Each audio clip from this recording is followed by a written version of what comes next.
ವಿಶ್ವಾಮಿತ್ರರು ಕಿಸುರು ಮಾಡಿದ್ದಾರೆ. ಅಷ್ಟರಲ್ಲಿ ವಸಿಷ್ಠರು ಬಂದ್ರು, ಪುಣ್ಯಕ್ಕೆ ದಶರಥ ಉಳ್ದ. ಯಾರ ಜೊತೆ ಮಾತಾಡ್ತಿದ್ದೀಯೋ ದಶರಥ, ನಿನಗೆ ವಿಶ್ವಾಮಿತ್ರ ಪರಿಚಯ ಸ್ವಲ್ಪ ಕಡಿಮೆ, ನನಗೆ ಜಾಸ್ತಿ ಇದೆ ಅಂತ. ಯಾಕಂದ್ರೆ ನಾವು ಅವರು ಯಾವ ರೀತಿ ಹೋರಾಡಿದ್ದೇವೆ ಅಂತ ನಾನೇ ನೋಡಿದ್ದೇನೆ ಪ್ರತ್ಯಕ್ಷವಾಗಿ. ನೋಡು, ಬಹಳ ತಪಸ್ವಿಗಳ ಜೊತೆಗೆ ಬಲಿಷ್ಠರ ಜೊತೆಗೆ ವಿರೋಧ ಕಟ್ಕೊಳ್ಬಾರ್ದು. ತಪಸ್ವಿಗಳ ಜೊತೆಗೆ ಮಹಾತ್ಮರ ಜೊತೆಗೆ ವಿರೋಧ ಕಟ್ಕೊಳ್ಬಾರ್ದು. ಅವ್ರು ಹೇಳ್ತಿರೋದು ನಿಜ. ಕೇವಲ ರಾಮ ನಿನ್ನ ಮಗನಾಗಿ ಹುಟ್ಟಿ ನಿನ್ನ ಮನೆಯಲ್ಲಿ ಇರ್ಲಿಕ್ಕೆ ಬಂದವನಲ್ಲ, ಅವನು ದೇವಕಾರ್ಯ ಸಾಧಕ, ಸಾಕ್ಷಾತ್ ವಿಷ್ಣುರೇವ ಹಿ ಸಮಾಗತಃ. ಅವನು ಯಾಕೆ ಬಂದಿದ್ದಾನೆ, ಅವನ ಉದ್ದೇಶ ಏನು, ಅವನಿಂದ ಲೋಕಕ್ಕೆ ಎಷ್ಟು ಕಲ್ಯಾಣ ಆಗಬೇಕಿದೆ, ಇದ್ರ ವಿವೇಕ ನಿನಗೆ ಕಡಿಮೆ ಇದೆಯೋ ದಶರಥ, ಕೊಟ್ಟು ಕಳಿಸ್ಬಿಡು ವಿಶ್ವಾಮಿತ್ರನೊಟ್ಟಿಗೆ. ಈಗ ಮನಸ್ಸಿಲ್ಲ ಅಂತ ಹೇಳೋ ಹಾಗಿಲ್ಲ. ಗುರುಗಳು ಹೇಳಿಬಿಟ್ರು ವಸಿಷ್ಠರು ಕೊಟ್ಟು ಕಳಿಸು. ಇಲ್ಲ ಅಂತಂದ್ರೆ ಅವರು ಬೇರೆ ಶಾಪ ಕೊಡ್ತಾರೆ ಅನ್ನೋದು ಇದೆ. ಹಾಗಾಗಿ ದಶರಥ ಮನಸ್ಸಿನಲ್ಲೇ ಇಟ್ಕೊಂಡ, ಬೇಡ ಬೇಡ ಅಂತಂದಲೇ ಇಲ್ಲ. ಸರಿ, ಕರ್ಕೊಂಡು ಹೋಗ್ರಿ ಅಂತ ಅನುಮತಿಸಿದ. ಕೃಚ್ಛ್ರೇಣ ಅಂತಾರೆ. ಕೃಚ್ಛ್ರೇಣ ಬಹಳ ಕಷ್ಟಪಟ್ಟು ಬಿಟ್ಟುಕೊಟ್ಟ ದಶರಥ. ರಾಮ ವಿಶ್ವಾಮಿತ್ರರೊಟ್ಟಿಗೆ ಲಕ್ಷ್ಮಣನ ಜೊತೆ ಕರ್ಕೊಂಡು ವಿಶ್ವಾಮಿತ್ರರೊಟ್ಟಿಗೆ ಹೊರಟ ಅಂತ ರಾಮಾಯಣದ ಕಥೆ.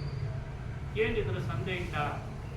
ರಾಮ ಇಷ್ಟು ಸಣ್ಣ ವಯಸ್ಸಿನಲ್ಲಿ, ಊನಷೋಡಶ ವರ್ಷೋಮೆ, ಇನ್ನೂ 16ನೇ ವಯಸ್ಸು ಪೂರ್ಣ ತುಂಬಿರಲಿಲ್ಲ ರಾಮನಿಗೆ. ಬಹುಬೇಗ ಕಾಡಿನಲ್ಲಿ ವಿಶ್ವಾಮಿತ್ರರೊಟ್ಟಿಗೆ ಹೋಗ್ತಾ ಇದ್ದಾನಂತೆ.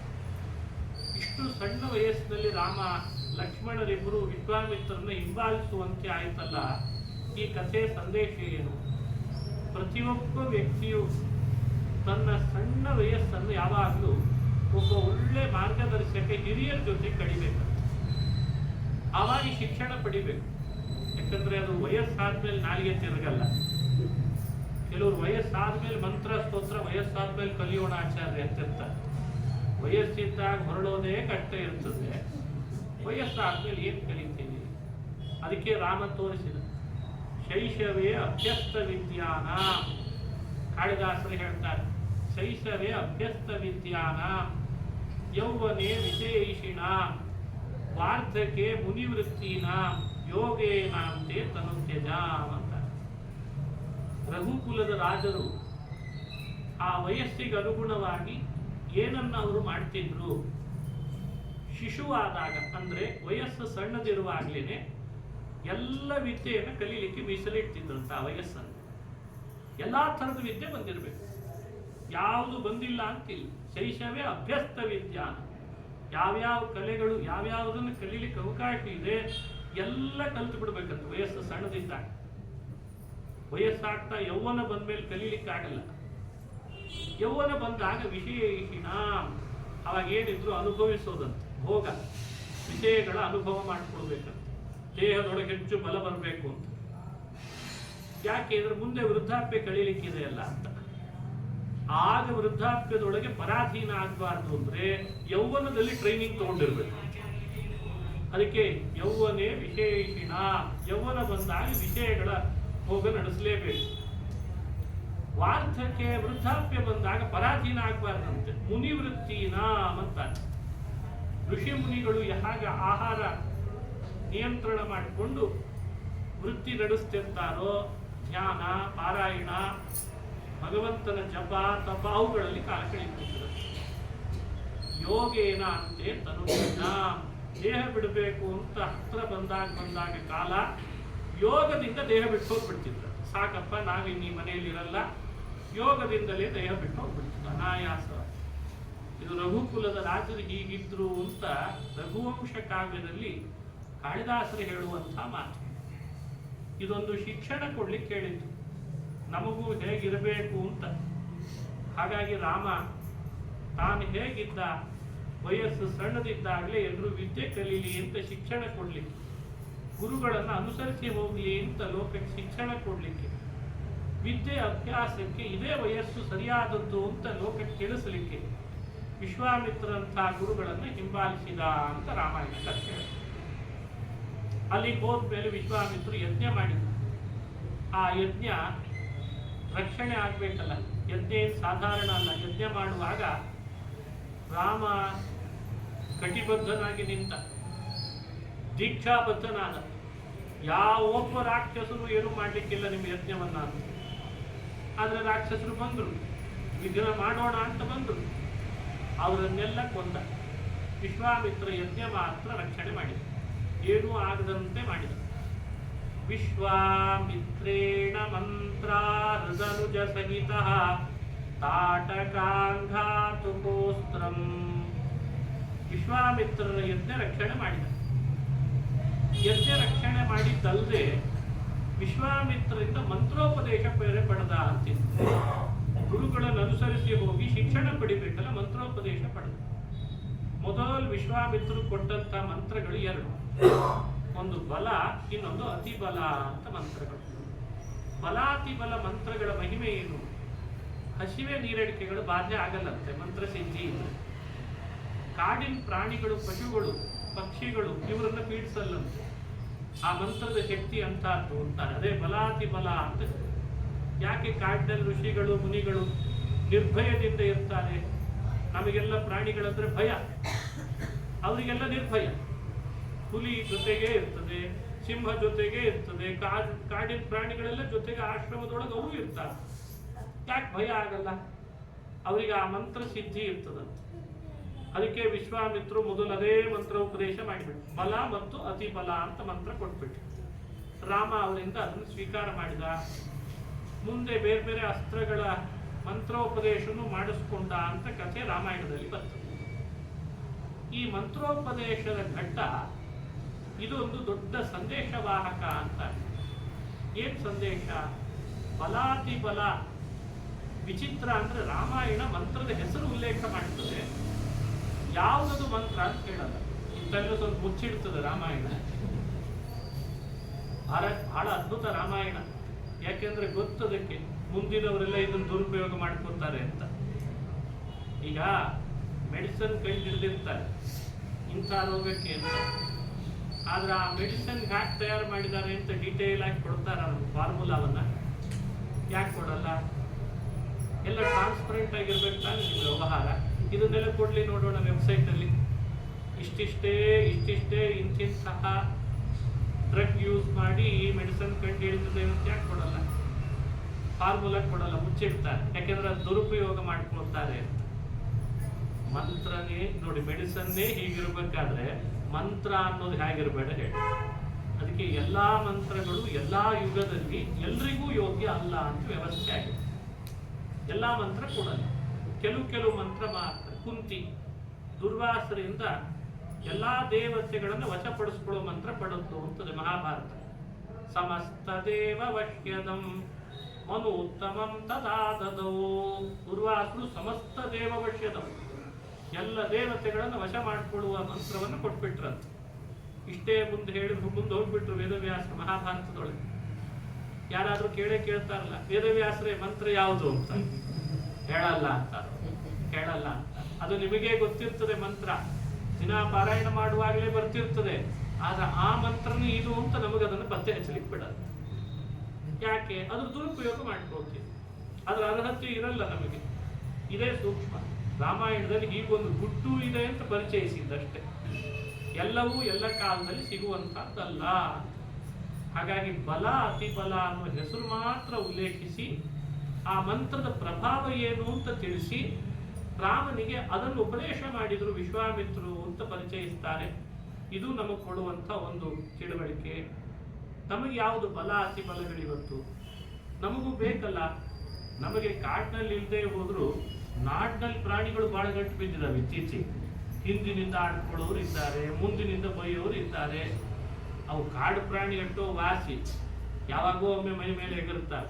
ಈ ನಾಡಿನೊಳಗೆ ಬಹಳ ಪ್ರಾಣಿಗಳು ಬಂದ್ವಿ ಈಗೆಲ್ಲ. ಎಷ್ಟು ಕಾಮೆಂಟ್ಗಳನ್ನು ಮಾಡ್ತಾರೆ, ಛೇ ಛೇ ಛೇ ಛೇ ಛೇ. ಹಾಗಾದ್ರೆ ನಾವು ಬಲ ಅತಿ ಬಲ ಮಂತ್ರವನ್ನು ಪಡಿಬೇಕಲ್ಲ. ಯಾವುದು ಬಲ ಅತಿ ಬಲ ಅಂದ್ರೆ ಇವತ್ತು ವಾಯುದೇವರೇ ಬಲ, ಅವರಿಗೆ ಬಲದೇವತೆ ಅಂತ ಹೆಸರು. ಯಾರು ವಾಯು ಬಲವನ್ನ ಬುದ್ಧಿರ್ಬಲಂ ಯಶೋಧೈರ್ಯಂ ನಿರ್ಭಯತ್ವಂ ಅರೋಗತ ಅಜಾಡ್ಯಂ ವಾಕ್ಪಟುತ್ವಂಚ ಹನುಮತ್ ಸ್ಮರಣಾತ್ಮವೇ. ಆ ವಾಯು ಬಲವನ್ನು ಆಶ್ರಯಿಸಿದರೆ ಕಲಿಯುಗದೊಳಗೂ ಕೂಡ ಅದೇ ಬಲಾತಿ ಬಲದ ರೂಪದಲ್ಲಿ ನಮಗೆ ರಕ್ಷಣೆ ಕೊಡ್ತದೆ. ಸ್ಫುಟಮವತಿ ಸದಾ ವಾಯುರಸ್ಮತ್ ಗುರುಸ್ತಂ. ಅಸ್ಮತ್ ಗುರು ವಾಯು ಸ್ಫುಟಮವತಿ.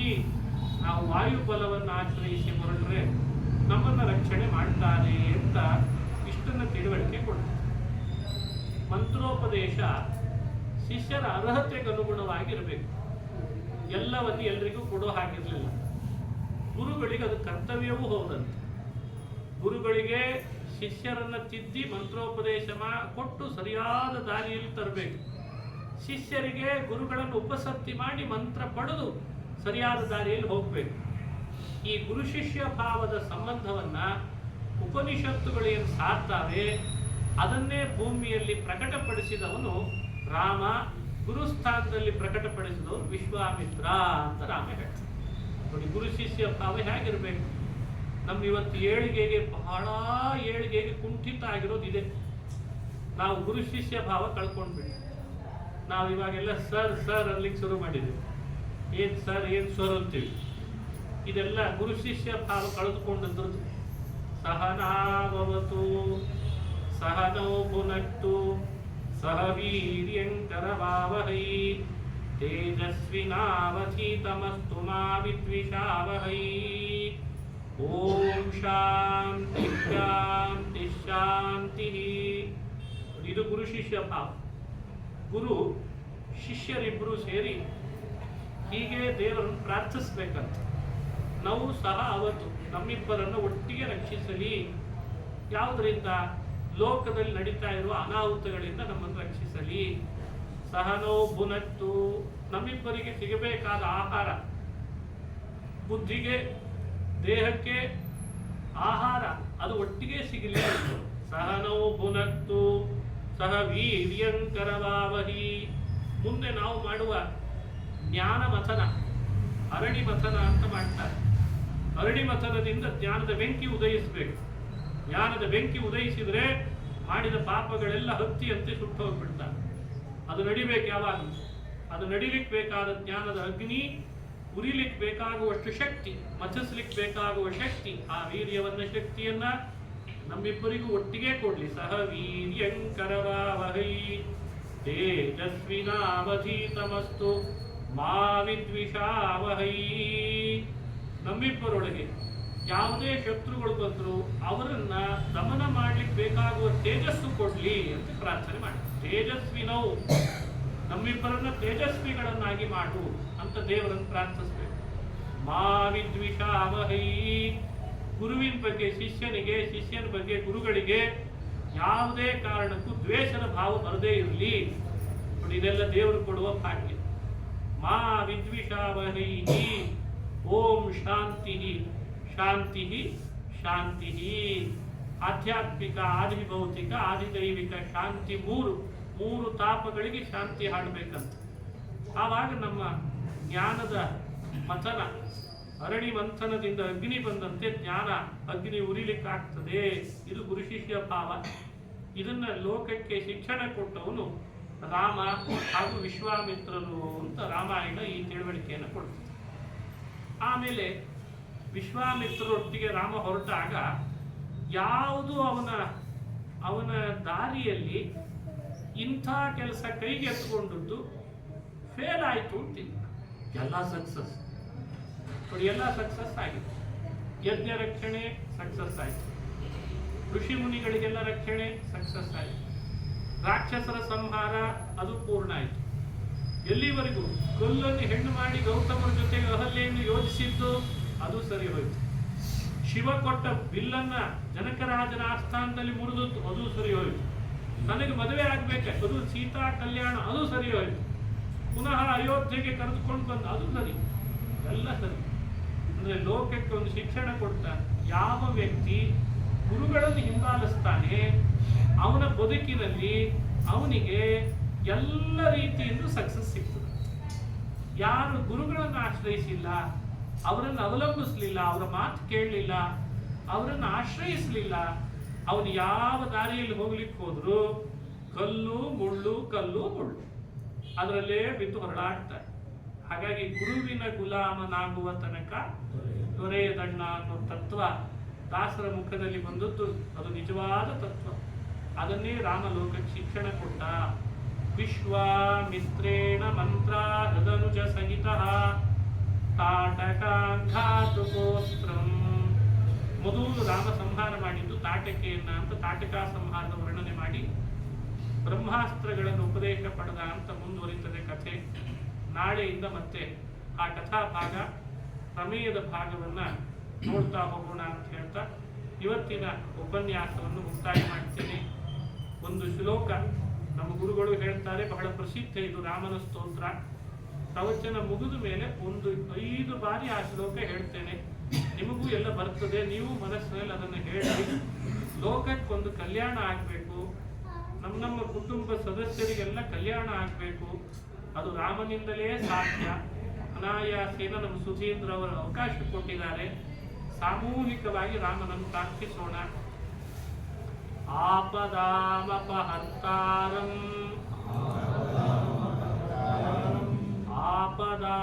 ಆಪದಾಮಪಹರ್ತಾರಂ ದಾತಾರಂ ಸರ್ವಸಂಪದಾಂ ದಾತಾರಂ ಸರ್ವಸಂಪದಾಂ ಲೋಕಾಭಿರಾಮಂ ಶ್ರೀರಾಮಂ ಭೂಯೋ ಭೂಯೋ ನಮಾಮ್ಯಹಂ ಆಪದಾಮಪಹರ್ತಾರಂ ದಾತಾರಂ ಸರ್ವಸಂಪದಾಂ ಲೋಕಾಭಿರಾಮಂ ಶ್ರೀರಾಮಂ ಭೂಯೋ ಭೂಯೋ ನಮಾಮ್ಯಹಂ ಆಪದಾಮಪಹರ್ತಾರಂ ದಾತಾರಂ ಸರ್ವಸಂಪದಾಂ ಲೋಕಾಭಿರಾಮಂ ಶ್ರೀರಾಮಂ ಭೂಯೋ ಭೂಯೋ ನಮಾಮ್ಯಹಂ ಆಪದಾಮಪಹರ್ತಾರಂ ದಾತಾರಂ ಸರ್ವಸಂಪದಾಂ ಲೋಕಾಭಿರಾಮಂ ಶ್ರೀರಾಮಂ ಭೂಯೋ ಭೂಯೋ ನಮಾಮ್ಯಹಂ ಆಪದಾಮಪಹರ್ತಾರಂ ದಾತಾರಂ ಸರ್ವಸಂಪದಾಂ ಲೋಕಾಭಿರಾಮಂ ಶ್ರೀರಾಮಂ ಭೂಯೋ ಭೂಯೋ ನಮಾಮ್ಯಹಂ